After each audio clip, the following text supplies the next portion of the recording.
Alright, so here's a short video on how to create your booklets. It's really simple. You don't really even need this video, but because it's kind of step by step. Alright, first thing is the booklets are at a site called advisorbooklets.com. Just go there and then it'll automatically bring you to the login page.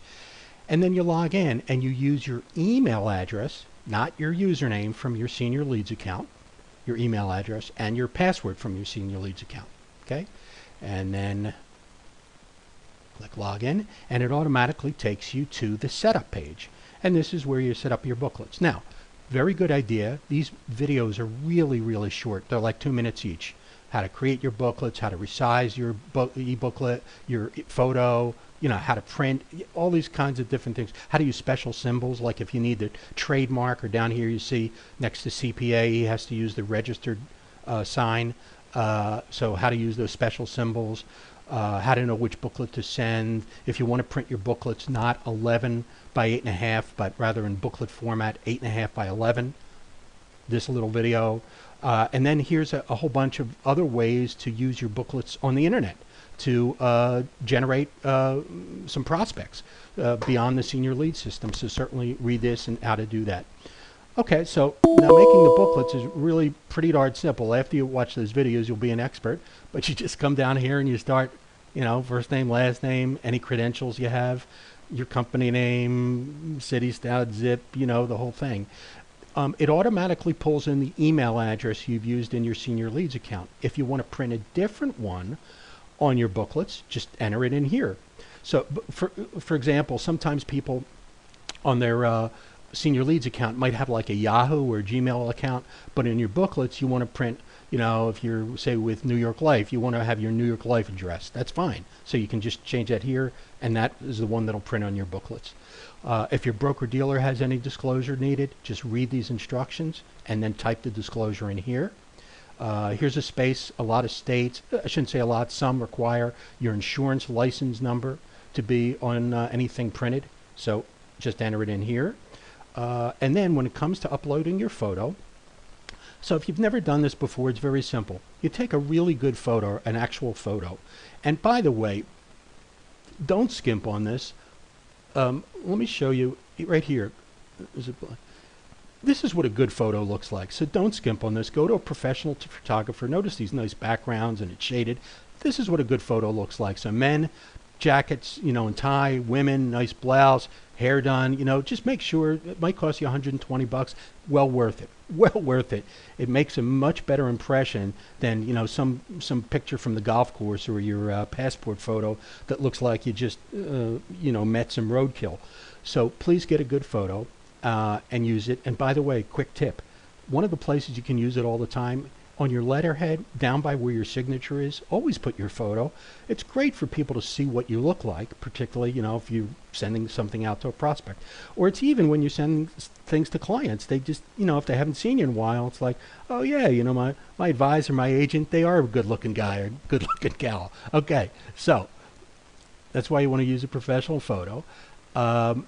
Click here, read the essential photo instructions. Now, the way you get a photo to digitize it, you take a real photo, you take it down to a place like Kinko's or any copy shop, and you tell them you need it digitized. They'll say, well, how exactly? Right here, click here for essential photo instructions. If you're going to digitize it yourself, you can do it as long as you have a scanner. Just read these instructions or take these instructions down to Kinko's. Either way, and follow them, because if you don't follow the instructions, you're going to have a tough time getting the photo to upload. By the way, the photo would be that size. You can actually see, let's see, that's the correct size of the photo. So it's 160 pixels by 140 pixels. Once you watch this video up here about how to resize your e-booklet photo, and you watch that, you'll know what a pixel is, and you'll be in great shape.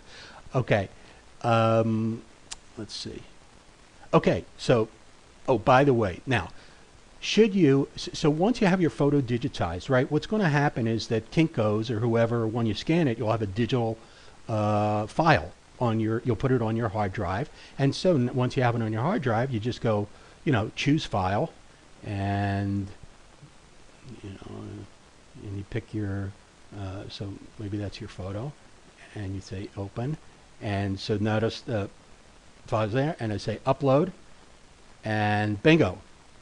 That's not the photo I want, but there you go. Okay, so that's how as easy as it is. Now, when you do that, when you click upload, it gives you any error message or stuff. It's because you either didn't follow these instructions, or the photo's not the right size, and you want to watch this video, how to resize your e-booklet photo. Pretty simple. Once just follow the instructions. Don't be intimidated if you've never done this before. Next, write a little biography about yourself. There's a particular format that we found really good. So if you click here, sample biographies, read some of those samples and then pattern your own biography with those samples. So, follow the same kind of formula. Okay, then some other information that goes in your booklets is about your company. So if you want a paragraph about that, type that in here. You don't have to, but it'll go in your booklet if you do. And whoops. Okay. Another thing is you can also there's a place in your booklet where you can list your services. So if you want, fill these in, read these instructions on how to do it. But like estate planning or wealth management, financial planning, insurance services. So you can list your different services if you want. And you don't have to use these all up, but they'll be printed in your booklet.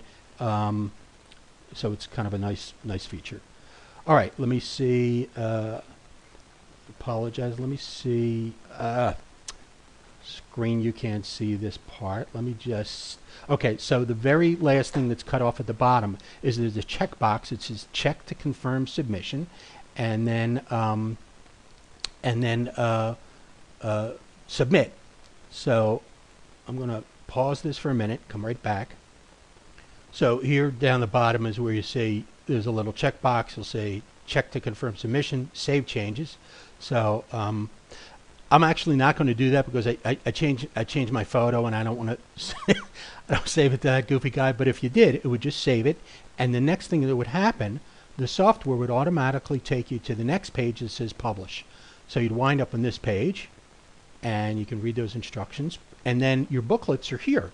So you might say, wait a minute, I only signed up for the annuity prospects and retirees and financial analysis. How come all these booklets are here? You can use these anyway if you like in other parts of your business because they've all been personalized for you now. So if you pick any one of them, 6 strategies to help with I'll do this as a sample. If I click it, now in your browser, depending on whether you're using Firefox, Chrome, how you got it set up, the picture might open right away, or it might download to your hard drive. Mine downloaded to my hard drive. There's a little thing that popped up in my bottom lower corner, so I'm just going to open that up, and there is the PDF. It saved it anyway. Okay, so there's the name and the photo. It's easy to change, so I'll go back and change it. And there you have your personalization of first page with your credential. Well, the credentials were on the first page too, and then they're inside your insurance license number, and then here's the content, the text of the booklet, and at the very back now we have the additional personalization. On page 15, here's that biography you wrote with your picture again, and then here's the next page about your company. So this paragraph would be something about your company, or there's room for 2 or 3 when you're setting up your booklet. And then remember I said there was room where you can, talk about your different services. That's where this is. Obviously, if you don't use slot 5 and 6, make sure you erase this from your setup so it doesn't show up like that. And then finally, there's all your contact information, your name, your credentials, your phone number, address, email address, etc. And there you go. So that's how to prepare your booklets. Once you've done this, now you might want to save this to your hard drive. That way you can just print a copy each time you need to use it.